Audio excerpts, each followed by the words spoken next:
Você sabia que o homem mais sábio que já viveu terminou sua vida afundado em ruína espiritual? Salomão teve todo o poder, fortuna, honra e sabedoria que vinha do próprio Deus, mas, com o tempo, desviou-se do caminho certo e pagou um preço alto. O que aconteceu com ele pode estar acontecendo com você agora mesmo. Fique comigo até o fim e descubra como evitar seguir por esse mesmo caminho.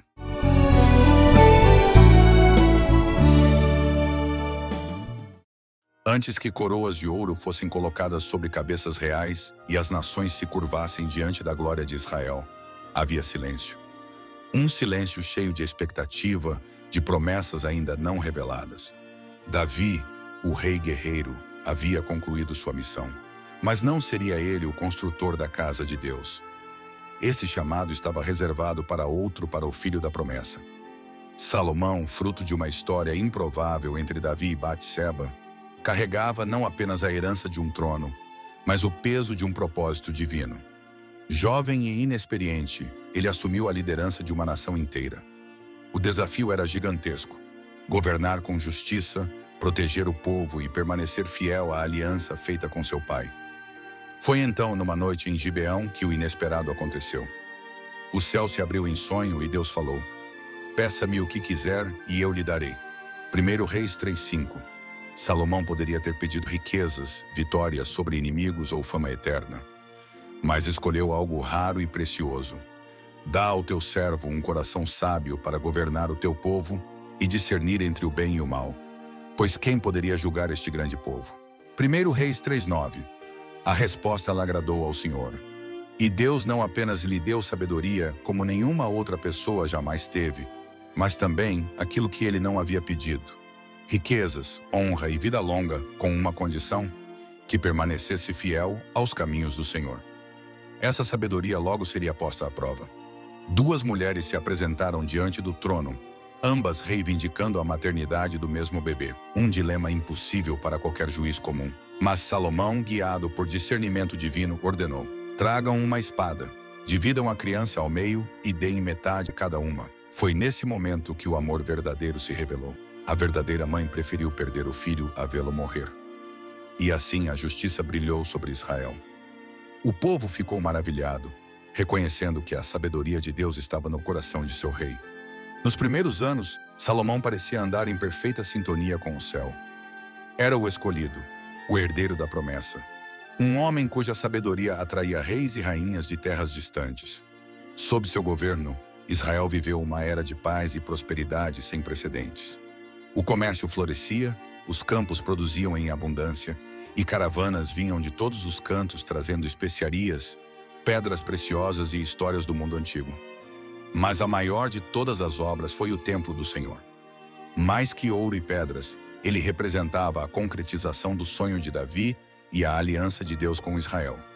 7 anos de construção, madeira do Líbano, pedras lavradas com perfeição, ouro puro cobrindo cada detalhe. E quando a obra foi concluída, a glória do Senhor encheu o lugar como uma nuvem espessa. O povo se prostrou, e Salomão, em oração, declarou: "Não há Deus como tu, nem nos céus, nem na terra." 1 Reis 8:23. A fama de Salomão correu pelo mundo. A poderosa rainha de Sabá veio provar se sua sabedoria era real, trazendo ouro, especiarias e pedras preciosas. Depois de ouvir suas palavras, confessou: "Nem a metade me foi contada. A tua sabedoria e prosperidade superam tudo o que ouvi." 1 Reis 10:7.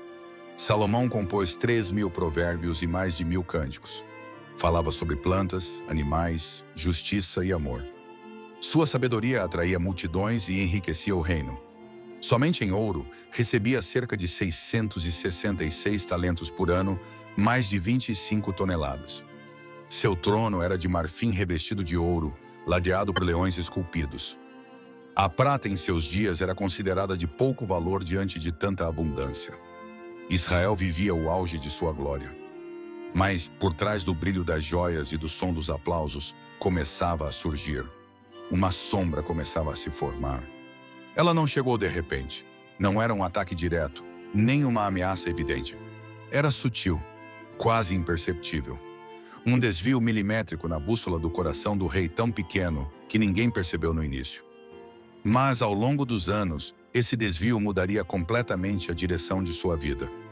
O Senhor havia advertido claramente os reis de Israel: não multiplicarás para ti mulheres, para que o teu coração não se desvie. Não multiplicarás para ti cavalos, nem prata, nem ouro em abundância. Deuteronômio 17:17. Mas Salomão ignorou. Ele não apenas multiplicou riquezas, mas também alianças políticas através de casamentos com princesas estrangeiras. O número: 700 esposas e 300 concubinas. E com elas vieram culturas, costumes e deuses estranhos. O homem que construiu o templo ao Senhor começou a erguer altares para Astarote, deusa dos Sidônios, para Moloque, a abominação dos amonitas. E o fogo dos sacrifícios pagãos começou a queimar dentro da própria terra prometida. O sábio que um dia orou pedindo discernimento para julgar o povo, agora já não julgava o próprio coração. No início talvez tenha dito a si mesmo: é apenas política, não vou adorar esses deuses, só manter a paz com as nações. Mas o pecado raramente pede tudo de uma vez. Ele avança, gota a gota, passo a passo, até que um dia o coração inteiro já foi tomado. As Escrituras dizem: e o coração de Salomão já não era perfeito para com o Senhor, seu Deus, como fora o de Davi, seu pai. 1 Reis 11:4. E então veio o juízo. O Senhor falou com ele novamente, mas não como antes. Não era mais a voz que lhe dava promessas, mas a voz que trazia sentença. Porquanto isto se passou contigo, e não guardaste a minha aliança, certamente rasgarei de ti este reino e o darei ao teu servo. Todavia, não farei nos teus dias por amor de Davi, teu pai. Da mão de teu filho o rasgarei. A partir desse momento, a paz começou a se desfazer. Levantaram-se adversários onde antes havia apenas aliados.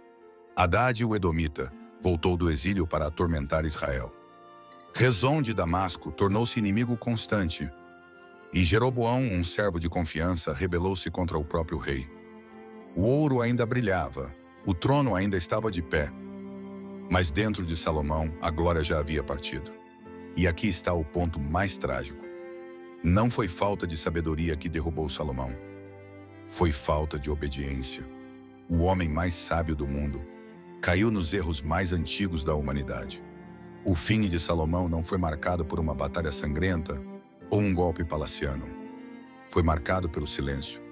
O mesmo silêncio com que sua história começou, mas agora um silêncio vazio, sem a presença de Deus.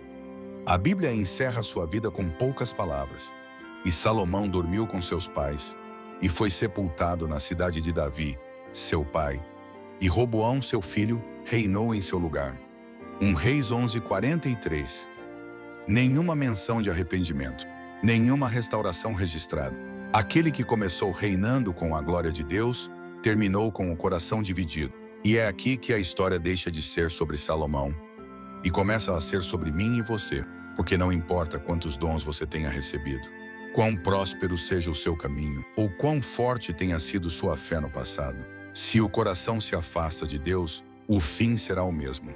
Salomão não caiu em um dia.